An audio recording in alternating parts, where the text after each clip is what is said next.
ассалому алайкум падарон, модарон, бародарон ва хоҳарони азиз, хуш омадед ба канали Ҳамнаво. Бо шумо ҳастам Али Акбар. Дӯстони азиз, як хабари нохуш мегӯям барое ки як сомони инсон гум шавад чӣ қадар ғамгин мешавад ва ин кас барое ки ҳамсари худро гум кардааст, яъне ки келини хона аз хона баромадааст, то ҳол бедарак аст. Ин дар ҳақиқат дорад ва ман худам тамос баромадам ва худи шавҳар яъни духтарам тамос баромад ва аз мо эҳтиромона хоҳиш карданд ки ҳамин навора кунен панг кунед то ин ки ҳамсармона биёвем. ин ягон ҷои шармаш нест, ин ягон ҷои инуваиш нест бародаро. шумо дидед агар ҳамин духтара ҳатман дар ҳамин рақамҳое ки дар рӯи экран аст нависед, занг занед, муроҷиат кунед ва аз даст шумо ҳичиам наёяд набинед.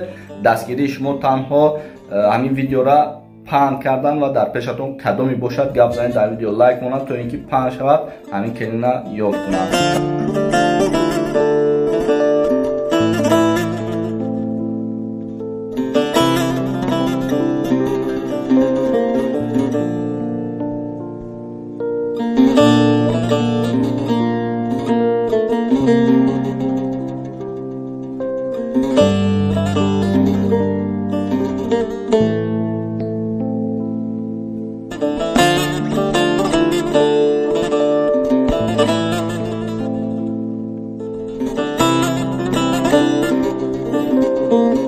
салому дуруди беандоза ба кулли бинандагони азизи шабакаи иҷтимоии YouTube Ҳамнаво. ин даму ин лаҳза барномаеро манзури шумо мегардонем ки саволу ҷавоб хоҳад буд бо меҳмонон ё худ сокинони шаҳри Душанбе ки ин соли мо бешар дода мешавад ба ҷавонони шаҳри Душанбе.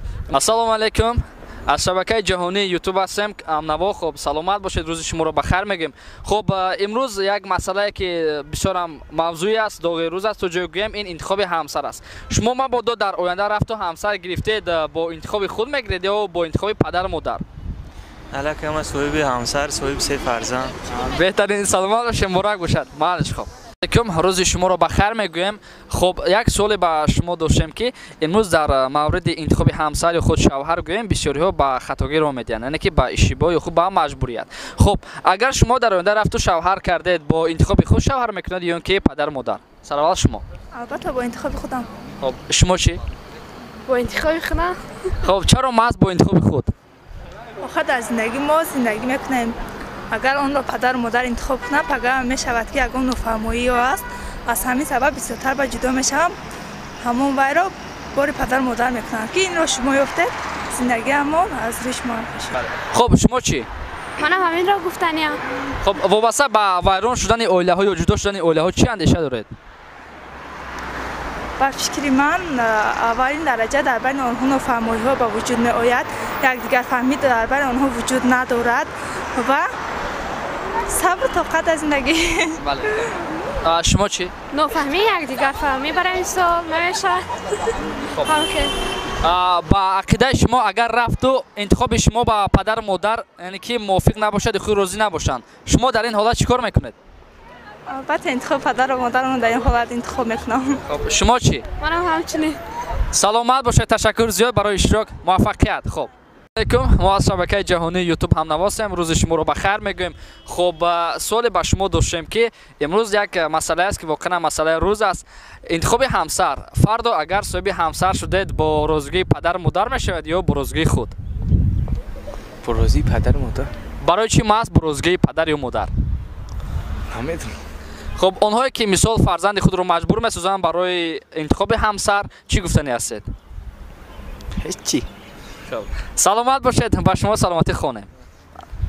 ассалому алайкум, рӯзи шуморо бахайр мегӯем, тансиятманд бошед. хуб, имрӯз як масъалаи рӯз аст вобаста ба интихоби ҳамсар ки бешар аз волидон маҷбур мекунанд то ана ҳамун шахси дилхоҳи онҳоро фарзандонашон гирифта бошанд. шумо чӣ фикр доред ки оё ин амал дуруст аст ё ки на? шахс бояд дар ҳаёт интихоби худро кунад. бояд падару модар дар ин зиндагӣ дахолат накунанд. ассалому алайкум, мо аз шабакаи ҷаҳонии YouTube рӯзи шуморо бахайр мегӯем. бахши як дақиқа. хуб, суоле ба шумо доштем ки мабодо дар оянда соҳиби ҳамсар шудед, бо интихоби худ мегиред ё бо интихоби падару модар? پدر مادر بهترین. سلامت باشید. سلام علیکم. روز شما رو بخیر میگویم. از شبکه جهانی یوتیوب Hamnavo هستم. اگر امکان باشه در براتون نشینم. خب سلامت باشید. خب امروز یک مسئله واقعا داغ روز است وابسته به انتخاب همسر که بسیاری با همین چیز مشکلی بسیاری با همین مشکلی داده میشوند. خب سوال به شما همیگونه است که بسیاری از پدر مادران در انتخاب همسر والدین یعنی که دخالت میکنند. شما با همین عقیده راضی هستید و آینده صاحب همسر شدید با خواهش خود میگیرید یا که با خواهش پدر مادر؟ اصلا راست گپ از سبب اینکه حالا در تاجیکستان ما بسیارتر پدران بسیار دخالت کم شود بسیار هم نه، لیکن بعضی حالات ها می شود که پدران هستند که نمیخواهند که مثلا فرزندشان همون زن رو یعنی که به همسری قبول کند.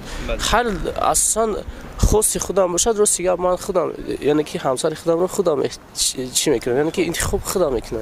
بهترین شما چی؟ فکر من همین طور است. چنین است. خیلی با گفتن نمیشه پدر و مادرم والدین میخوان که آیندهشون آباد باشه چی آیندهشون آباد باشن. بهترین.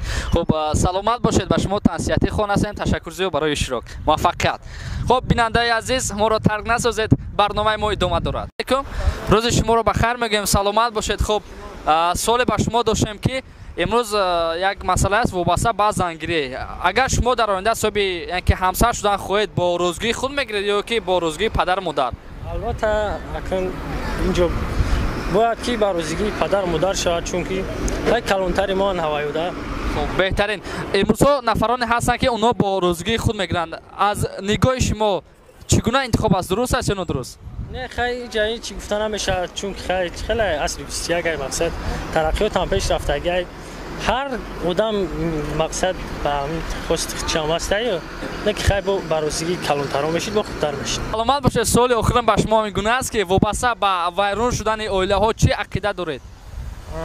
خیلی اینجا یک چیز رو در نظر گرفتن در کار است که مقصد پدر مادر به اهمیتی هم میکنن مقصد اویله ها را مقصد جوانی بعد اویلادور میکنن بعد اینجا مقصد که نفهمی و حالا اونها مقصد اومدن نیستن به همین اویلادور شوی بعد شاید همون سبب هم شده.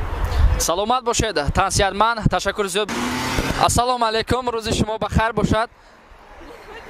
روز شما رو بخیر میگویم. امروز یک مسئله واقعا مهم است وابسته به انتخاب همسر یا اینکه شوهر. خب بسیاری ها مثال با مجبوریت والدین صاحب همسر یا اینکه شوهر میشوند. وابسته به این مسئله چی عقیده دارید؟ عقیده من این است که هر یک شخص باید در زندگی همسر خود را خودش انتخاب نماید نه اینکه پدر مادر چون که با همون شخصی که اویلادور می شود مستقلیت زندگی رو به دوش می گیرد تا آخری عمر پدر مادر با او نمیماند. برای همین باید هر یک شخص در زندگی همسری آینده خودش را خودش انتخاب کند و به فکرم که این با آینده او با خوشبختی او با مستقلیت او با فکرم که تأثیری کلان دارد. بهترین. خب سبب جدا شوی را شما در چی میبینید؟ خیلی هستند سببای گوناگون دارند. مثلا بسیاری چقدر شما سوال داده در اول که مثلا همسری آینده رو والدین انتخاب میکند این یکی از سبب‌های مثلا جدا شوی اویله ها که فرزندان ناراضی‌اند. خیلی با هست مثلا دیگر پرابلم هایی که مثلا در زمان حاضر اویله ها تیز ویران میشوند. اگر همسر انتخاب کرده دختر یا اینکه پسر با پدر مادر راضی نباشد در این حالت چی باید کرد؟